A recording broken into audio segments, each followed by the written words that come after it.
in this investigation. But first, there are a few matters I would like to address.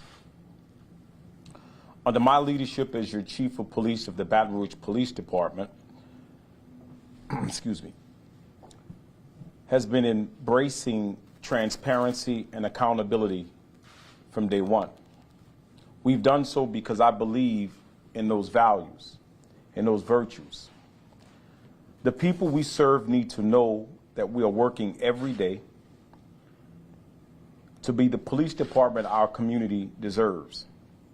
My command staff and I understand the frustrations of the public when the public's trust is violated. It is unacceptable. And this is why we take this case and any case like this seriously. The overwhelming majority of officers who do their jobs every day deserve no less. The wonderful people of our city deserve no less. To be clear, we led the investigation that resulted in the arrest. We, the Baton Rouge Police Department, have worked and are still working to find anyone who is involved in the violation of the public's trust and the policies and procedures of the police department. Next, the men and women of the Baton Rouge Police Department are some of the best officers in any police department across this country. They work diligently every day to serve and protect the people of this city. And our officers work hard to earn your respect and the appreciation of their hard work and their commitment to public service. When any officer in any department violates the policy that the vast majority of us have committed our lives to uphold, they prove that they were never really one of us. And this is why your police department is so diligent in addressing any wrongdoing. Transparency and accountability are not bad words. In fact, they are both necessary on both sides of the police-community relationship so that trust can be achieved.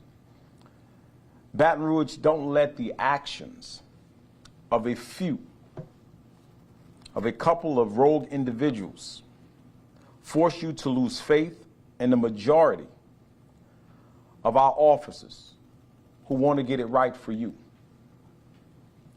We are striving for excellence in policing every single day. Currently, we have an active criminal and administrative investigations that are ongoing, as well as an audit.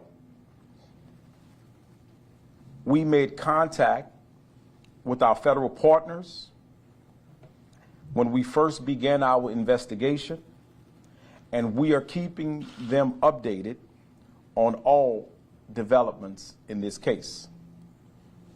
First, I'm going to ask Deputy Chief Neil Noel to come forward. He's leading the audit team, so he can give you a briefing on what that audit process looks like. Neil? Thank you, Chief. I just wanted to give you an idea of what we were doing with the audit. As Chief stated, in March of 2021, an audit team of supervisors were assigned with the task of conducting a review of the narcotics division. That audit is currently ongoing, and I anticipate it to be ongoing for several more months at a minimum. The scope of the audit will cover from March of 2016 to March of 2021. What we're looking at and what that audit will include is a review of all policy and procedure and compliance with existing policies as it relates to narcotics evidence and all those applicable policies. It will look at the daily operations and practices related to the enforcement activities of the group. We will review evidence policies and procedures, investigators' funds and expenses, informant management, the use of overtime and overtime operations, a very close look at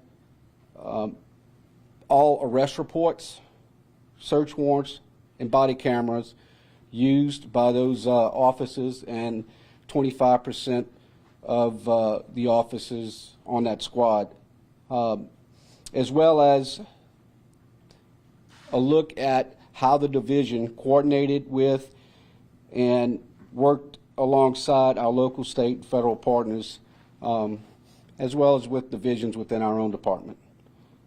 We will review best practices from around the country to see what an agency our size, how we should be conducting ourselves during these investigations, how this division should be conducted moving forward, and we will put those practices into place as soon as we conduct the audit, prepare a report, and give it to the chief for review.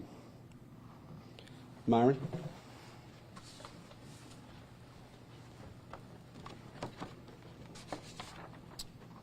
Good afternoon, all. Deputy Chief Myron Daniels, and I'll speak on the actual criminal investigation portion of this press conference. Since the review of the narcotics department began, the Baton Rouge Police Department has launched 5 separate criminal investigations. The first launch was an internal complaint, or was from an internal complaint, and has resulted in 2 separate arrests. Those arrests were made on Mr. Jason Acree. The first one occurred February 26th of 2021. The charges were malfeasance in office and possession with intent to distribute marijuana.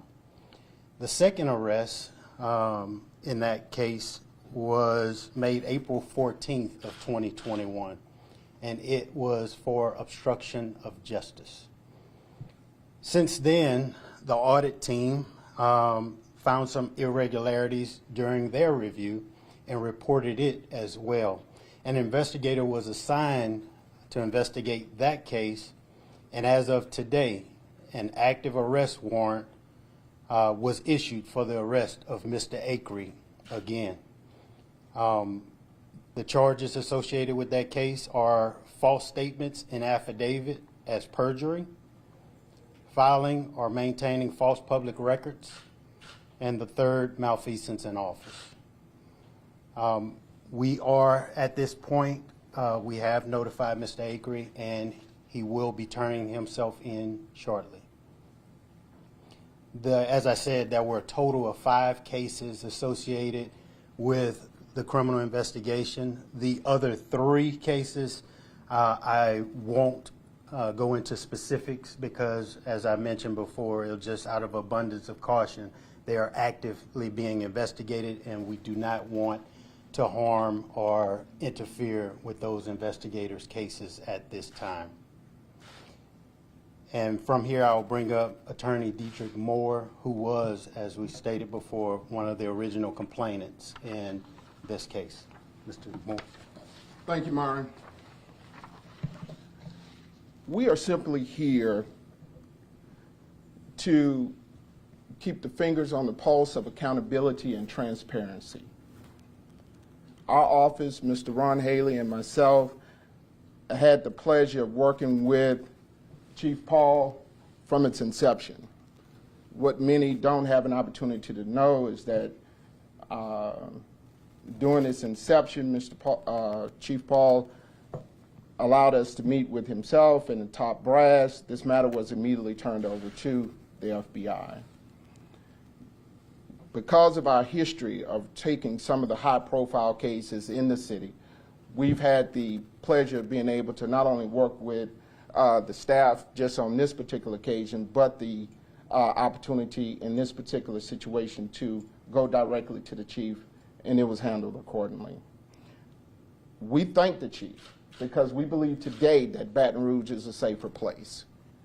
It's a safer place because of the heroic efforts of Officer Audit, who came forth and allowed us to go to task with any sort of corruption that may have been present. We will continue to keep our fingers on the pulse. We thank you, Chief, for allowing us to continue to work with your office in this particular matter.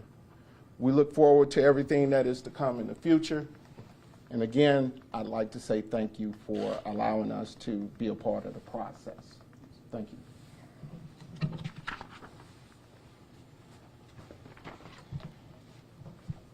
We wanted to give you an update on what was going on because we knew today that we were going to make another arrest in this particular case. We understand the public's desire to know everything and know all the facts. What we're asking is to be patient with us as we continue our investigative efforts. We are not going to speak on the ongoing investigations. I think what Deputy Chief Dan, you spoke on those cases where we've actually already made arrests. Now, let me say this. We were just briefed by our investigators prior to coming out here to give you this briefing. Our final reports will meet community expectations. Talking to my staff, we've already identified areas of improvement. And I was very clear that in that final report, I want that report to be made available to the public. We're going to acknowledge mistakes, and we're going to talk about the growth and how we move forward in that particular division. I'll take any questions that you may have now. Chris Nakamoto with WBRZ. When Jeremiah Argon sat down with us in an exclusive interview, he said at the time that he watched Jason Acree allegedly walk out of the evidence room with drugs, there were other officers in there that were also watching that happen. Have you guys identified those officers, and what is their status? So let me say this, I saw your interview, I read the complaint. Every area, every allegation that is mentioned in that letter, in that original complaint, is being addressed or has been addressed by our investigators. If we learn that any of our officers broke the law, they too will be held accountable. Okay? The only arrest in that particular case, as you know, is Mr. Acree. And if there was anybody else, if any evidence led us to that, we would have held other officers accountable as well. But that investigation is still ongoing. Right? That is correct. Chief, when you have more than 700 cases dismissed by the DA's office, just how do you regain that public trust in the process in the department and in that division? Well, I think it's what we're doing now. 120, I believe the last count was around 120, 125 defendants were impacted by this. And those cases were either dropped or dismissed by the DA's office. In fact, I wanted to confirm those numbers. It's around 120 to 125 defendants. What I hope is that the public see that when we were made aware of it, we didn't run away from it. We addressed it. That is the point why we're here today. Accountability, to show that we took those allegations seriously and we investigated it. And I hope that they see that we will not tolerate that type of behavior. Mr. Argon had said that there was this unspoken or verbal quota system within the narcotics division. Throughout your investigation, have you guys been able to determine how that quota system worked to arrest people? No, as you know, we have several administrative investigations. I know they're looking at that as part of the audit. That will be addressed in that final report. But right now, that is still being investigated as well as other procedures within the police department, and that will be part of that final report that we're talking about. Can you go over the 5 criminal investigations, and were 3 of them against Jason Acree, or am I misunderstanding that? No, you want to talk about those 5 again? Mm-hmm.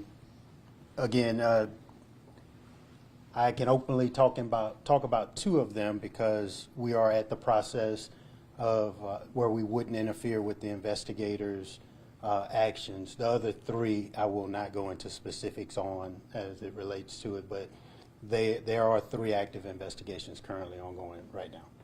And they're active investigations into, can you say which officer or officers? No, I won't identify any officers at this time. Okay, is one of them Jason Acree, or is he 3 of them? I would not identify any officers at this time. Okay, so all we know is there are 5.